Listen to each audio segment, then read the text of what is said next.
Welcome back to another episode of the Collaborative IEP podcast. I'm Ashley Barlow, your host, and I am so happy you are here. Friends, I am recording this the day before it gets published. I have a deadline in 30 minutes. So we're going to get this off to the races. This will be a quickie, but I want to come back to our roots a little bit. And I told you that last week. I want to come back for at least a little while and probably a long while to really talking more about the advocacy part of special education advocacy. So last week we talked about the three things that I think you need to advocate successfully for your child.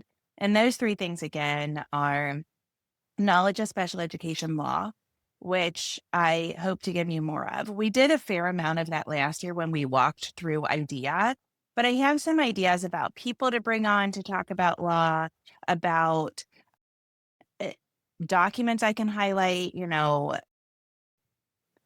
policy documents and um, dear colleague letters and things that are published by various amazing organizations. And so I've got a little list started of things that I resource and reference in my practice of law and advocacy. And so I hope to be able to kind of break those down. The reason I don't do a ton of that, honestly, is it takes a lot of time for me to put together episodes on those things because I like to do it well. And and doing it well to me means reading the whole thing, annotating it, and then making something meaningful out of it. And that just takes a while. It's hard to keep up with. So, special education law and then special education practice. And I feel like we spend a whole lot of time on practice because our guests come in and talk about various things. They talk about behavior supports and reading and assistive technology and transition and that sort of thing. And I really think that that is so important. That's why we focused on it so much. But in kind of looking back, as one does at the beginning of the year, and as and in my look back this year, we've done a little bit more because we're kind of in a business planning phase as businesses do. And so as I've done that, I've realized we've been a little heavy on that. And then the third thing that we need is we need special education. I'm sorry, we need just straight up advocacy negotiation skills. And so I want to talk a little bit about those. Now, another kind of thing that I've always struggled with, and I want to figure out for you, is I want to figure out how to tell more stories. It's something that I am realizing in my own community in the state of Kentucky, where I practice law, in my little town where I live, in our greater Cincinnati Down syndrome community, and happened to me in the national Down syndrome community this week, is people are like, "Are you still working? Are you still practicing law?"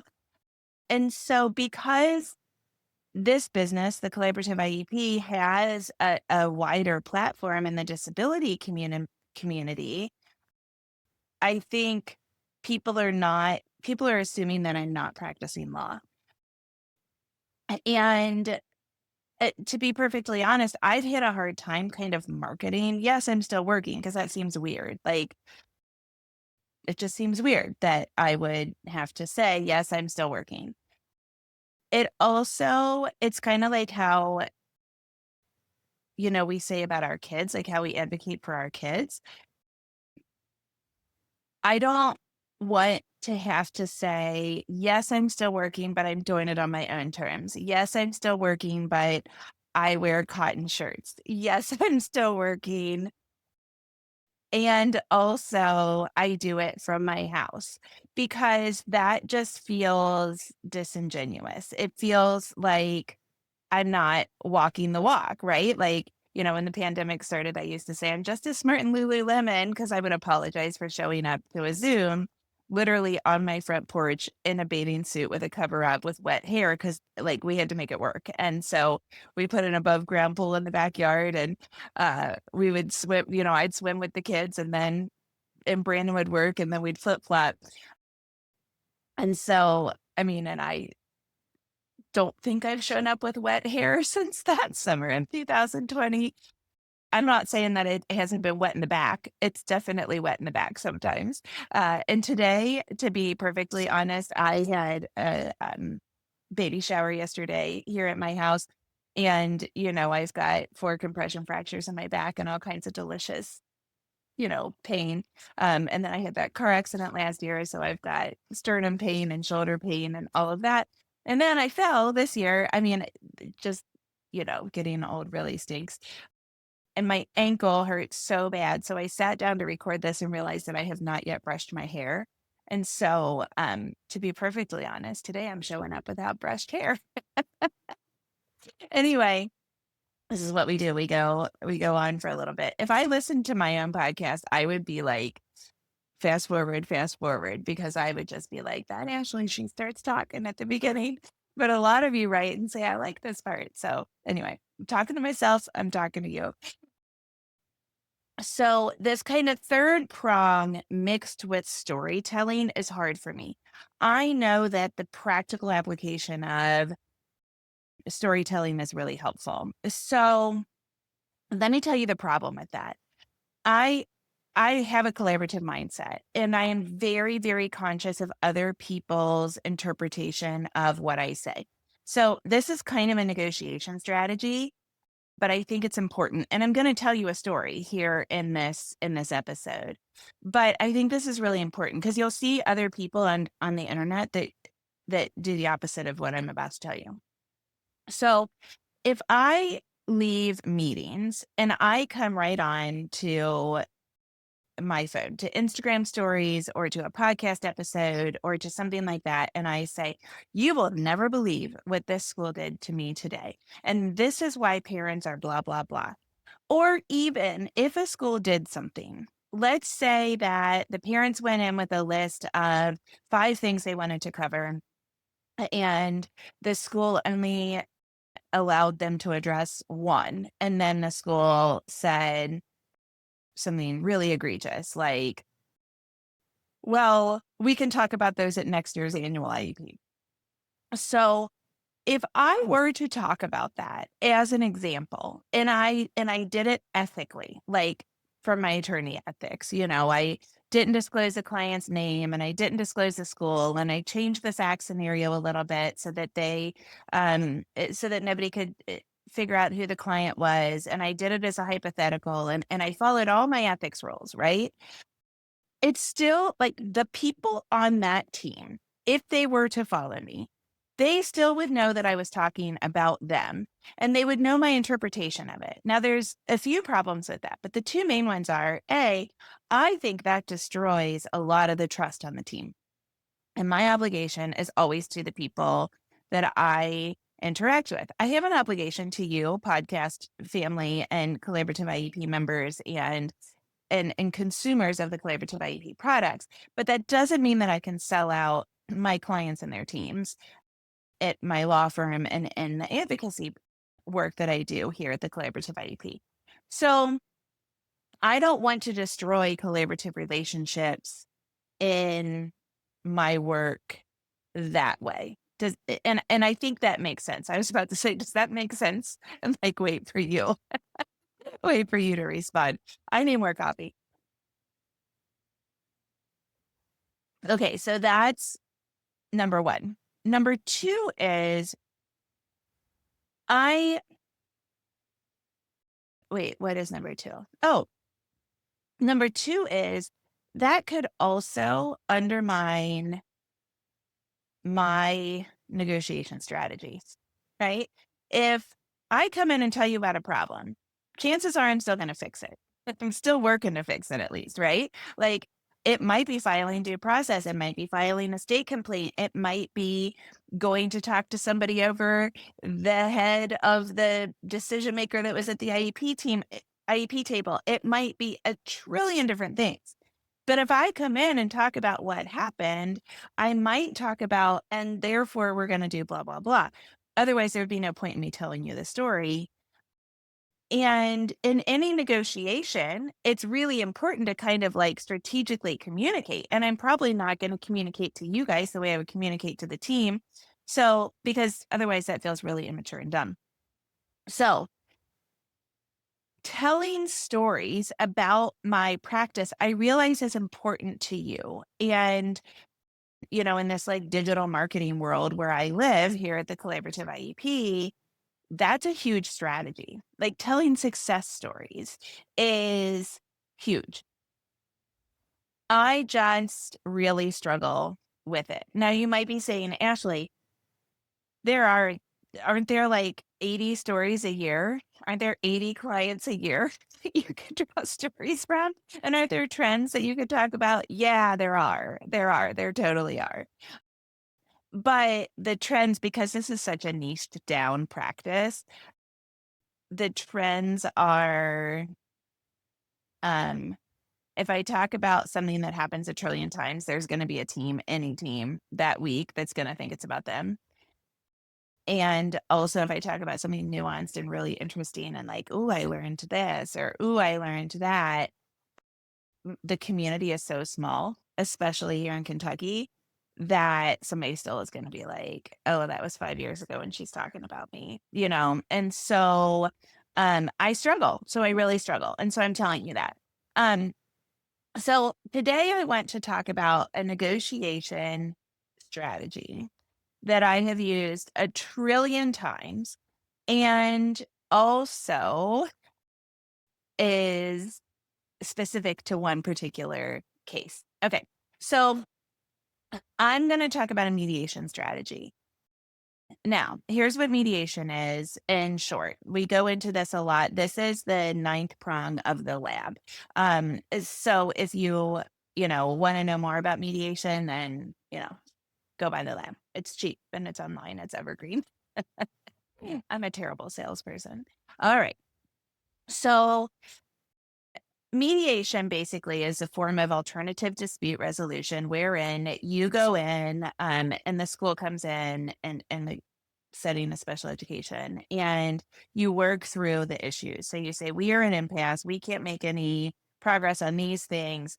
And we start, kind of like the give and take. So if you're buying a car, you know how to negotiate, right? Like somebody starts at 50,000 and somebody starts at 45,000 and you whittle your way down to like 49, 46, 48, 47. Can we agree at 47.5, right?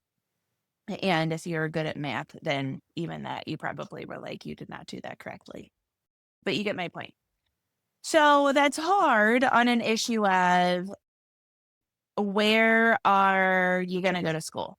Like, are you gonna go to public school or are you gonna go to private school? And is the public school gonna pay for private school, right? So like an alternate placement, it's hard because I call it a binary issue. Like you're either going to school A or school B, and there's not a whole lot in between.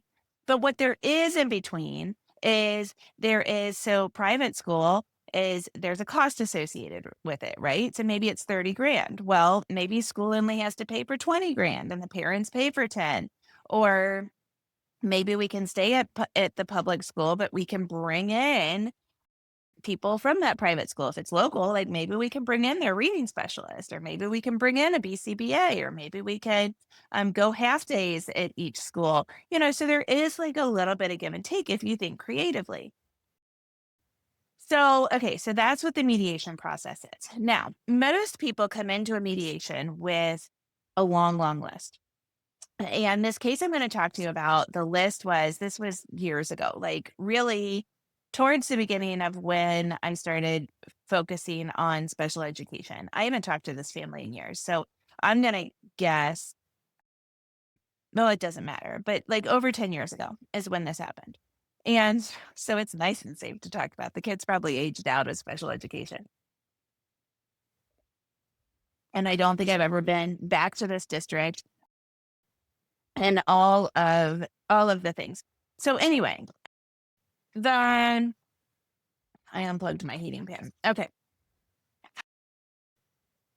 So this family went in with probably 13 to 15, like, real hard issues. Now we prioritize them, that's how I always go into IEP meetings, and not always, but a lot of times we'll prioritize, like, I think if we get this, we should stay quiet for the rest of the meeting, or I think our real focus is to, like, only add in this content so that we can get to this at the end, or however it goes.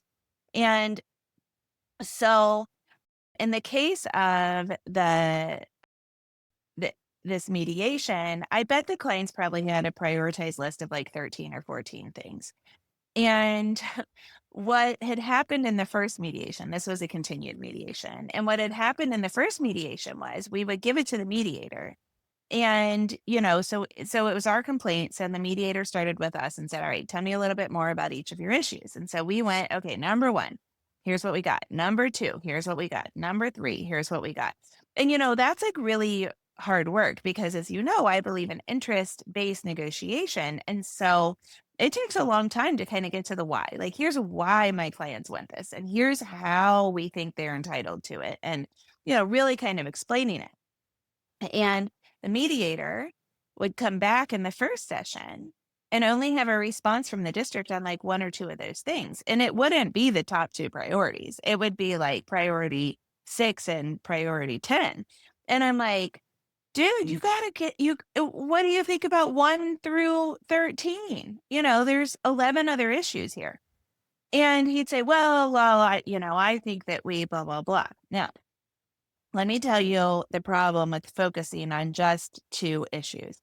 First of all, this mediator in this case, and this happens really often, was only focusing on 2 things that he prioritized. He was not using any mediation strategy. And for whatever reason, this happens a lot.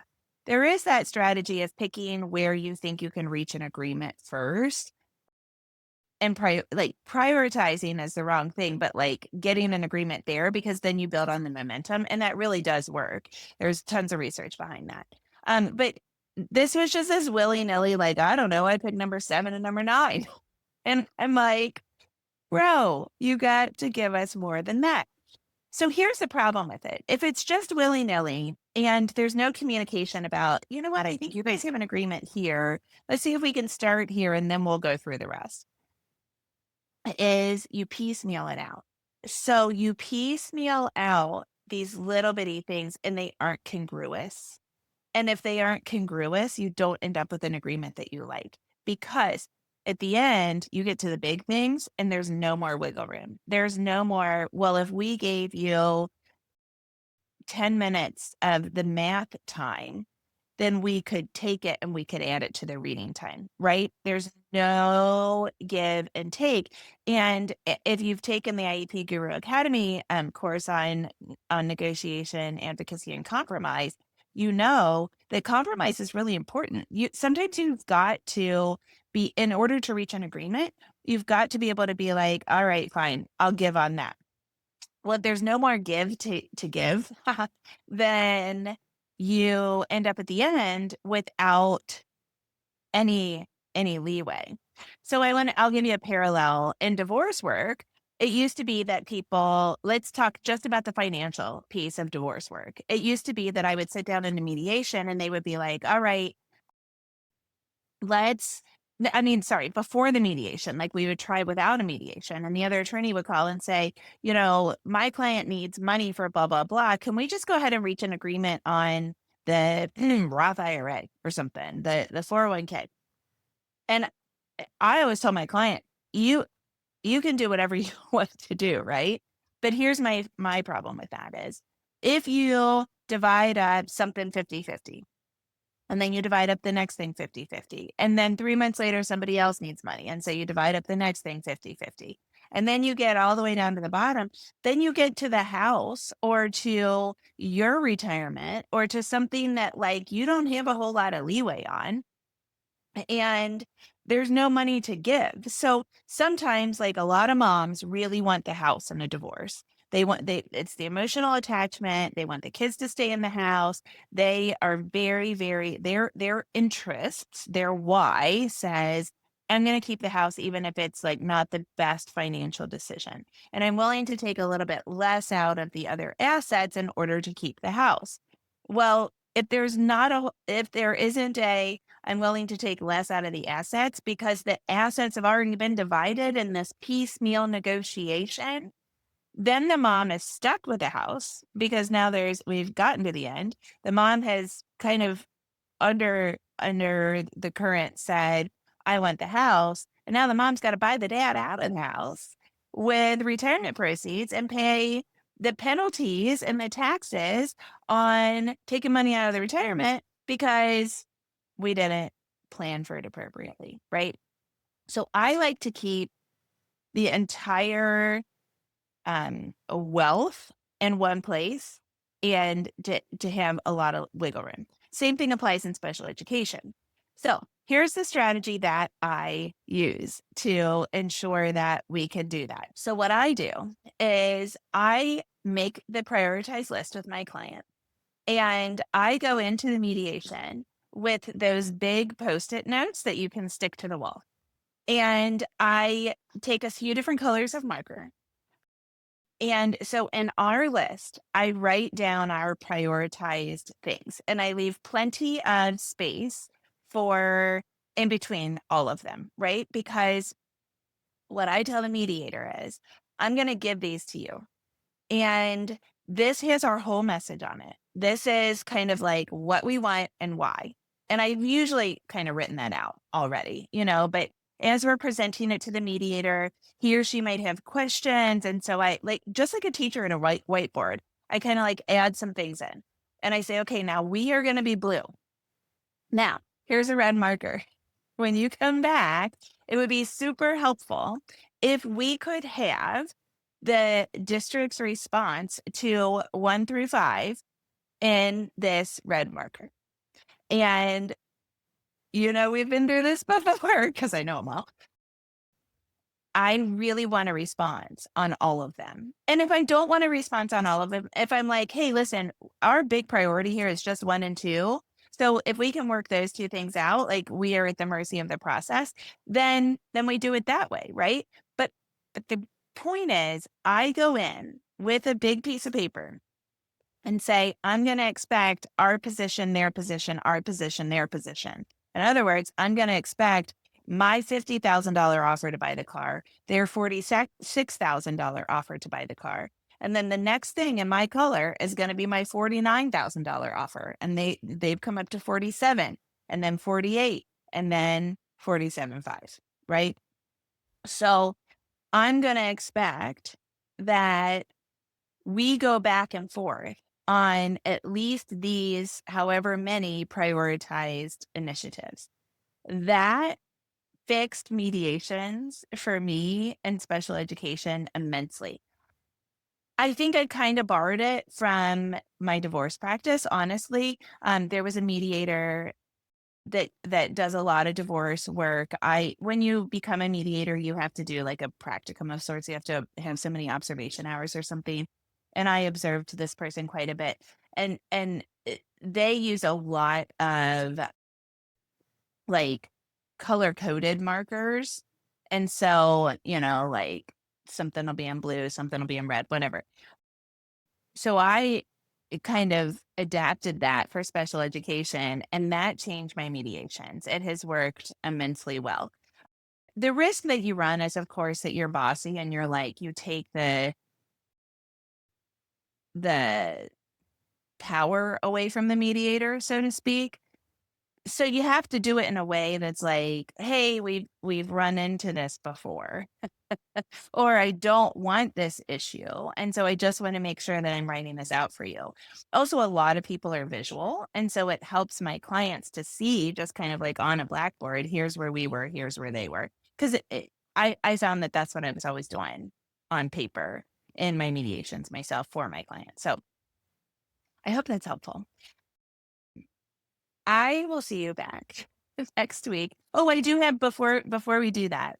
I do have a correction. Last week on the podcast, I said that Ray Nelson, my friend, amazing advocate in Virginia, was going to be at the conference, and he's not. Unfortunately, I'm sorry I said that incorrectly. He is speaking to the membership, but he is speaking on how eligibility category can impact MDRs, and I still think like there's so much to learn about that, including for me. So I will remain intrigued until he comes to the membership. Okay. Now, I will see you next week. Same time, same place. Have a great week.